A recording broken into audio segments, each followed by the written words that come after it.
പശ്ചിമ ബംഗാളിലടക്കം B J പിക്ക് വലിയ മുന്നേറ്റം പ്രവചിച്ചു. എന്ന് പറഞ്ഞാൽ പശ്ചിമ ബംഗാളിൽ ബി ജെ പിയുടെ മുന്നേറ്റത്തെ തടഞ്ഞു നിർത്താൻ TMC കഴിയുന്നു. സന്ദേശ് കലി അടക്കം ഉണ്ടെങ്കിൽ കൂടിയും TMC കഴിയുന്നു. CAA അടക്കം ഉണ്ടെങ്കിൽ കൂടി ബംഗാളിൽ BJP ഒരു ബംഗാൾ വിരുദ്ധ പാർട്ടിയാണെന്നൊക്കെ വലിയ പ്രചരണം നടത്തി അതിനെ ചെറുക്കാൻ കഴിയുന്നു എന്നൊക്കെ ചില നിരീക്ഷണങ്ങൾ, കാതലായ നിരീക്ഷണം ഉണ്ടായിരുന്ന ആ നിരീക്ഷണങ്ങളൊന്നും എവിടെയും എത്തുന്നില്ല. അവിടെ TMCക്ക് മുകളിലേക്ക് BJPയുടെ ടാലി അവിടെ ബംഗാളിൽ പോകുന്നു എന്ന് വേണം മനസ്സിലാക്കാൻ. ബാക്കി എല്ലാ സംസ്ഥാനങ്ങളും ഇവിടെ ഇന്ത്യ സഖ്യം നേട്ടമുണ്ടാക്കുമെന്ന് പറഞ്ഞ മഹാരാഷ്ട്രയിൽ മാത്രമാണ് നേരിയ തോതിലെങ്കിലും ഇന്ത്യ സഖ്യത്തിന് പിടിച്ച് ഇൻട്രോഡ്സ് ഉണ്ടാക്കാൻ കഴിയുന്നത്. ബാക്കി ഒട്ടുമിക്ക പഞ്ചാബിലാവട്ടെ ഹരിയാനയിലാവട്ടെ അവിടെ ഗുജറാത്തിൽ ഒന്നും സംഭവിക്കുന്നത്, ഗുജറാത്തിൽ 4 സീറ്റുകളിൽ പോരാട്ടമുണ്ടെന്നൊക്കെ പറഞ്ഞ് രാജസ്ഥാനിൽ 8 സീറ്റുകളിൽ പോരാട്ടമെന്ന് പറഞ്ഞ് ഫൈറ്റ് ഉണ്ടെന്ന് പറഞ്ഞ് ഇവിടെ ഒന്നും സംഭവിക്കുന്നില്ലെന്ന് മാത്രമല്ല ഇന്ത്യ സഖ്യത്തിന് 2019 ഹിന്ദി ഹൃദയഭൂമിയിൽ അവർ 100 എന്ന് പറഞ്ഞ രീതിയിൽ മൊത്തം സീറ്റ് പിടിച്ച സംസ്ഥാനങ്ങൾ പോലും മധ്യപ്രദേശിൽ അവർക്ക് 1 സീറ്റ് അന്ന് നഷ്ടമായെങ്കിൽ ആ സീറ്റ് കൂടി തിരിച്ചു പിടിക്കാനുള്ള ചാൻസ് പ്രവചിക്കുന്നുണ്ട് ഒട്ടുമിക്ക എല്ലാ സർവേകളും. 401 പറഞ്ഞ ന്യൂസ് എക്സ് മുതൽ 352 പറഞ്ഞ മാട്രിക്സ് വരെയാണ് അവരുടെ റേഞ്ച് വരുന്ന. ഉറപ്പായും അതിന്റെ ശരാശരി എടുത്താൽ 350 എന്ന് ഉറപ്പിച്ച് പറയാൻ കഴിയുന്ന രീതിയിലുള്ള എക്സിറ്റ് പോൾ സൂചനകൾ തന്നെയാണ്. എക്സിറ്റ് പോൾ ആണ്, എക്സാക്ട് പോൾ അല്ല എന്ന് പറയുമ്പോൾ തന്നെ KR ഗോപികൃഷ്ണൻ ഇത് എന്തായാലും സൂചന തന്നെ, ഒരു സംശയം, ഇത് സൂചനയാണ്. ഈ സൂചനകൾ തെറ്റിയ ചരിത്രമുണ്ട് എന്ന് പറയുമ്പോൾ പോലും 401 പറയുന്നുണ്ട്, 372 പറയുന്നുണ്ട്, 352 പറയുന്നുണ്ട്, 343 പറയുന്നുണ്ട്. അങ്ങനെ ഇന്ത്യ സഖ്യത്തിന് അധികാരത്തിന്റെ ഏതെങ്കിലും അടുത്ത വഴിയിൽ കൂടി പോലും പോകാൻ കഴിയുന്ന ഒരു പ്രതീക്ഷാ സൂചനകളൊന്നും നൽകുന്നില്ല.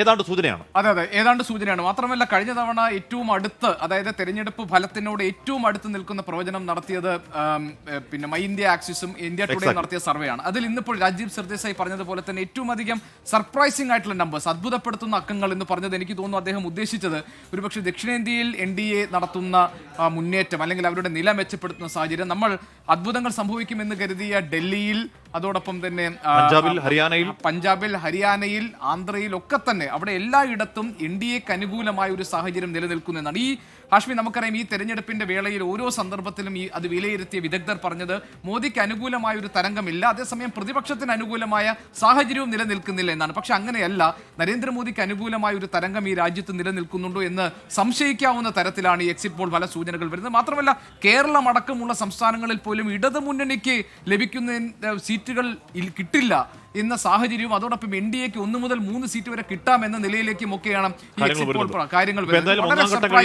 ഒന്നാം ഘട്ടം കഴിയുമ്പോഴേക്കും ശരിയാണ്, കൊടിയ വർഗീയ വർത്താനം ഉണ്ടായി, കൊടിയ വിദ്വേഷ പ്രസ്താവന ഉണ്ടായി, കൊടിയ മുസ്ലിം വിരുദ്ധ പ്രചരണം ഉണ്ടായി, അതൊക്കെ ഉണ്ടായി എന്ന് പറയുമ്പോൾ പോലും ഇനിയിപ്പോൾ ഇലക്ഷൻ കഴിയുമ്പോഴേക്കും വർഗീയ പ്രസ്താവനകളിൽ റിസോർട്ട് അല്ലെങ്കിൽ അതിനെ ആശ്രയിച്ച് BJP ജയിച്ചു എന്നൊക്കെ പ്രതിപക്ഷം പറയുമെങ്കിൽ കൂടിയും അത് പറയുമെങ്കിൽ കൂടിയും ഈ ബ്രാൻഡ് മോഡി, ഇനി മോഡി എന്ത് പറഞ്ഞ് വോട്ട് പിടിച്ചാലും ബ്രാൻഡ് മോഡി എന്ന് പറയുന്ന ആ ഇമേജിന് കാര്യമായ കാതലായ കോട്ടം ഏതു ഭാഗത്തും തട്ടുന്നില്ലെന്ന് മാത്രമല്ല അത് കൂടുതൽ സ്വീകാര്യമാകുന്നു രാജ്യത്ത്. അത് കൂടുതൽ വ്യാപിക്കുകയോ അത് കുറെ കൂടി വിസ്തൃതമായി വരികയോ ചെയ്യുന്നു എന്നുള്ളതാണ്. മാത്രമല്ല നമുക്കറിയാം, എനിക്ക് തോന്നുന്നു ഇന്ത്യ മുന്നണിയിൽ ഇപ്പോൾ മല്ലികാർജ്ജുൻ ഖാർഗെയൊക്കെ ഏറ്റവും അവസാന സമയത്തും പറഞ്ഞത് 295 സീറ്റുകൾ കിട്ടുമെന്നാണ്. എനിക്ക് തോന്നുന്നത് യഥാർത്ഥത്തിൽ കോൺഗ്രസും ഇന്ത്യ സഖ്യവും ഈ രാജ്യത്ത് ഒരു മോദി വിരുദ്ധ വികാരം നിലനിൽക്കുന്നുണ്ടെന്നും അത് അനുകൂലമാക്കി മാറ്റി തീർക്കാൻ കഴിയുമെന്ന് ആത്മാർത്ഥമായി വിശ്വസിച്ചിരുന്നവരാണ് എന്ന് വേണം. ഇപ്പോൾ അവർ ഈ എക്സിറ്റ് പോൾ ചർച്ചകളിൽ നിന്ന് മാറി നിൽക്കാൻ ആദ്യം തീരുമാനിക്കുന്നു. ഇന്ന് NDAയുടെ യോഗം, ഇന്ത്യ മുന്നണിയുടെ യോഗം ചേരുന്നു. അതിനുശേഷം അവർ ഈ ചർച്ചകളിൽ പങ്കെടുക്കാൻ തീരുമാനിക്കുന്നു. അതായത് ഇന്ത്യ മുന്നണിക്കകത്തെ രാഷ്ട്രീയ പാർട്ടികൾക്ക്, കോൺഗ്രസ് അടക്കമുള്ളവർക്ക് ഒരു മികച്ച പ്രകടനം ഈ തെരഞ്ഞെടുപ്പിൽ കാഴ്ചവെക്കാൻ കഴിയുമെന്നൊരു ആത്മവിശ്വാസം അവർക്കുള്ളിൽ ഉണ്ടായിരുന്നു എന്ന് വേണം മനസ്സിലാക്കാൻ. എനിക്ക് തോന്നുന്നു നേരത്തെ ആഷ്മി പറഞ്ഞതുപോലെ 400 എന്ന അക്കം ആദ്യം BJP പറഞ്ഞു, പ്രധാനമന്ത്രി പറഞ്ഞു, അമിത്ഷാ പറഞ്ഞു, പിന്നീട് അതിനെക്കുറിച്ച് അവർ നിശബ്ദരായി ഒരു ഘട്ടത്തിൽ, പിന്നെ വീണ്ടും അവർ അപ്പോൾ BJPക്ക് ആ നിരക്ക് അവരുടെ ടാലി കൃത്യമായി വരും എന്ന് അവർ കണക്കുകൂട്ടലിലേക്ക് എത്തിക്കുന്ന ചില രാഷ്ട്രീയ സാഹചര്യങ്ങൾ ഉണ്ടെന്ന് അവർ മനസ്സിലാക്കാൻ കഴിഞ്ഞു. അത് രാജ്യത്തെ ജനാധിപത്യത്തിന് അനുകൂലമാണെങ്കിലും പ്രതികൂലമാണെങ്കിലും ആ ഘടകങ്ങൾ അവിടെ ഉണ്ട്. രാഷ്ട്രീയ വ്യാഖ്യാനങ്ങളാണ്. ഇവിടെ കോൺഗ്രസ് എന്തുകൊണ്ട് എക്സിറ്റ് പോൾ ചർച്ചയിൽ പങ്കെടുക്കുന്ന ചോദ്യത്തിന് ഇവിടെ എക്സിറ്റ് പോളുകളിലൂടെ BJP അവരുടെ കയ്യിലുള്ള ഏജൻസികളെ വെച്ച് പണമിറക്കി വോട്ടെടുപ്പ് ദിവസം കൺഫ്യൂഷൻ ഉണ്ടാക്കാൻ നോക്കുന്നു. ആ കൺഫ്യൂഷൻ ഒഴിവാക്കാൻ ഞങ്ങളുടെ പോളിംഗ് ഏജന്റുമാർക്ക് ആത്മവിശ്വാസം കൊടുക്കാൻ അതിൽ പങ്കെടുക്കുന്നില്ല എന്നുള്ള അവർ അപ്പോൾ പറഞ്ഞിരുന്നത്. എന്തായാലും ഇനിയിപ്പോൾ കോൺഗ്രസിന് വരാൻ പോകുന്ന പ്രതികരണവും അത് തന്നെയാകും. ഇനി ആ പ്രതികരണം അത് തന്നെയാണെങ്കിലും ആക്സിസുമായി ഇന്ത്യ അടക്കം പോയ തെരഞ്ഞെടുപ്പുകൾ കൃത്യമായി തന്നെ ഈ പ്രവചനത്തിന് ട്രാക്ക് റെക്കോർഡുള്ള ഏജൻസികൾ പറയുന്നു എന്താണ് ഓൾമോസ്റ്റ് 350 ആക്സിസ് മൈ ഇന്ത്യ ഏറ്റവും കൂടുതൽ അത് ഏറ്റവും ചുരുങ്ങിയ 351. ഇനി ബാക്കി വരാനുള്ളത് അത് ആക്സിസ് മൈ ഇന്ത്യയാണ്. അതിപ്പോ 543-ൽ 306 സീറ്റുകൾ കഴിയുമ്പോൾ തന്നെ 188 മുതൽ 209 സീറ്റ് വരെയാണ് ഇന്ത്യയുടെ അവരുടെ സീറ്റാലി. ഇന്ത്യ സഖ്യമാവട്ടെ 89 മുതൽ 110 സീറ്റ് വരെയാണെന്ന് പറഞ്ഞാൽ ഇപ്പോൾ തന്നെ കൃത്യമായി 100 സീറ്റ് ഡിഫറൻസ് ഉണ്ട്. യു പി അടക്കമുള്ള സംസ്ഥാനങ്ങളിലേക്ക് ആക്സിസ് മൈ ഇന്ത്യ കടന്നു പോവുകയാണ്. അപ്പോൾ അല്ലേ യു പി മഹാരാഷ്ട്ര ബംഗാൾ അങ്ങനെ നില മെച്ചപ്പെടുത്താനേ കഴിയുന്നില്ല എന്നാണ്. 52 സീറ്റാണ് കോൺഗ്രസിന് കഴിഞ്ഞ തവണയെങ്കിൽ അത് ഒരു 3 അക്കത്തിലേക്ക് എത്തുമോ എന്നൊക്കെയുള്ള ചോദ്യം പോലും മുന്നണിക്കാണ് 100 അക്കത്തിൽ ബി.ജെ.പി 100 പോയിട്ട് 80 പോയിട്ട് കഴിഞ്ഞ തവണത്തെ 52 പോലും നിലനിർത്താൻ കഴിയുമോ കോൺഗ്രസിന് എന്നൊരു സംശയമുണ്ട്. ഈ കണക്കാണെങ്കിൽ എനിക്ക് തോന്നുന്നു കോൺഗ്രസ് സർപ്രൈസിംഗ് നമ്പേഴ്സ് എന്ന് രാജീവ് ഉദ്ദേശിച്ച് ഇതൊക്കെ ആയിരിക്കും 65-70 വരുമായിരിക്കും. അതവിടെ നിൽക്കട്ടെ. നമുക്ക് പക്ഷേ ഇതിൽ ഏറ്റവും പ്രധാനപ്പെട്ടത് ഇനി ഈ എക്സിറ്റ് നമ്മളിപ്പോഴും എക്സിറ്റ് പോളുകളെ വെച്ചിട്ട് സംസാരിക്കുന്ന ഈ സമയത്ത് എന്തുകൊണ്ട് ഇന്ത്യ മുന്നണിക്ക് അവർ പ്രതീക്ഷിച്ച മുന്നേറ്റം ഇപ്പോൾ നമ്മൾ പറയും യു പിയിൽ യോഗി ആദിത്യനാഥിനെ നേരിടാൻ അഖിലേഷ് യാദവ് കോൺഗ്രസ് സഖ്യം ഉണ്ടെന്ന് പറയുമ്പോൾ അപ്പുറത്ത് BSP വേറൊരു ഘടകമായി നിൽക്കുകയാണ്. BSP ഒരു തരത്തിലും സഖ്യത്തിന് തയ്യാറല്ല എന്ന് തന്നെയല്ല കോൺഗ്രസോ അല്ലെങ്കിൽ സമാജ്വാദി പാർട്ടിയോ ജയിക്കാൻ സാധ്യതയുള്ള മേഖലകളിൽ ന്യൂനപക്ഷ മേഖലകളിൽ BSP മുസ്ലിം സ്ഥാനാർത്ഥികളെ തന്നെ നിർത്തിയിട്ടുണ്ട്.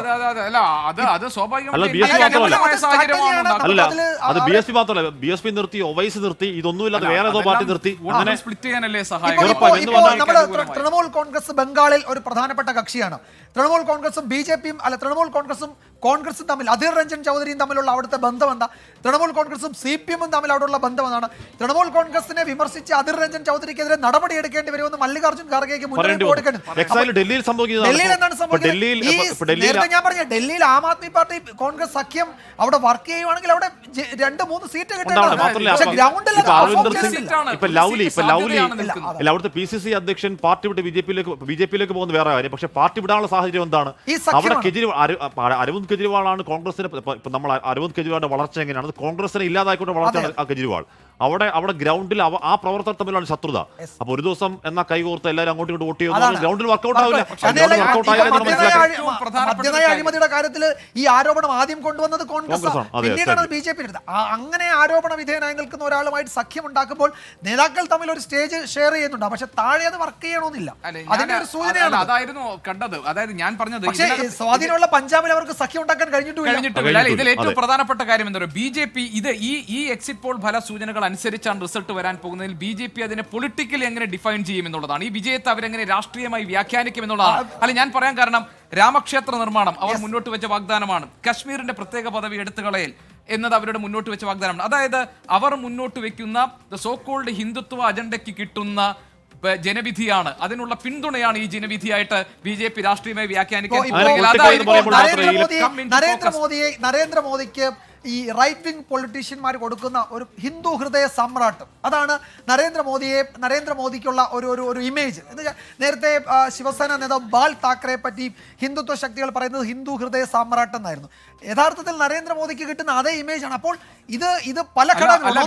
ഞാൻ പറഞ്ഞത് ഈ തെരഞ്ഞെടുപ്പിൽ എവിടെയാണ് നരേന്ദ്രമോദിയും BJPയും പ്രതിസ്ഥാനത്ത് നിർത്തപ്പെട്ടത്? എവിടെയാണ് അവർ വിമർശിക്കപ്പെട്ടത്? അവർ ഉന്നയിച്ച ഈ തെരഞ്ഞെടുപ്പിൽ വികസനമല്ല, അത് പലപ്പോഴും വർഗീയ സ്വഭാവമുള്ള പരാമർശങ്ങളിലേക്ക്, വിദ്വേഷ പ്രസംഗങ്ങളിലേക്ക് കടന്നു.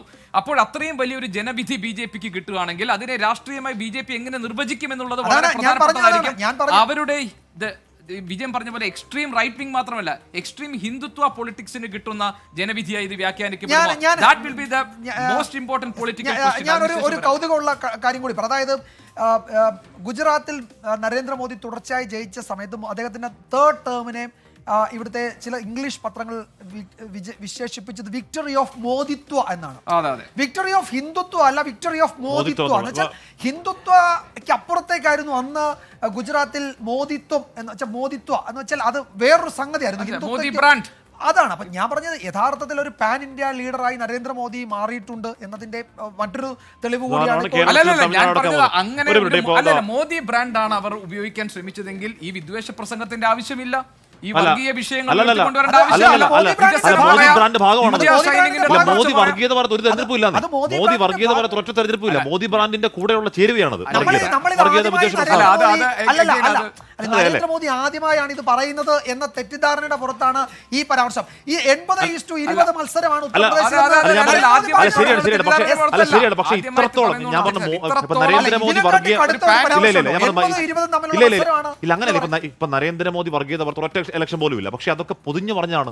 ഇതിപ്പോ മുസ്ലിം എന്നുള്ള പേരെടുത്ത് പറഞ്ഞൊരു ഇലക്ഷൻ രാജ്യ ചരിത്രത്തിൽ മോദി എന്നുള്ള ഒരു പ്രധാനം പറഞ്ഞിട്ടില്ല. മാത്രമല്ല ഇപ്പൊ ഉണ്ടായിട്ടുണ്ട്. ഇപ്പം ആ ഗുജറാത്ത് കലാപത്തിന്റെ സമയത്ത് കുഞ്ഞുങ്ങളെ പെറ്റുകൂട്ടുന്ന ഫാക്ടറി എന്നൊക്കെ പറഞ്ഞിട്ടുണ്ടെങ്കിൽ കൂടിയും ഇത് മുസ്ലിം വിരുദ്ധർ എന്നുള്ള പേര് എടുത്തെടുത്ത് പറയുക എന്ന് പറഞ്ഞത് അത് ചരിത്രത്തിൽ ആദ്യമാണ്. അത് മോദി ഇതുവരെ പറഞ്ഞിട്ടില്ല. ഏതായാലും ഞാൻ പറയുന്ന ഒറ്റ കാര്യമുള്ളൂ, ഇതിന് ഇത് ഇത്രയും വലിയ വിജയമാണ് ഉണ്ടാകാൻ പോകുന്നതിൽ BJP അതിനെ രാഷ്ട്രീയമായി എങ്ങനെ നിർവചിക്കും എന്നത് വളരെ പ്രധാനപ്പെട്ട. എന്തായാലും വിധി ദിനത്തിൽ 24 മാജിക് ജൂൺ 4 ചൊവ്വാഴ്ച രാവിലെ 5 മണി മുതൽ 24-ൽ.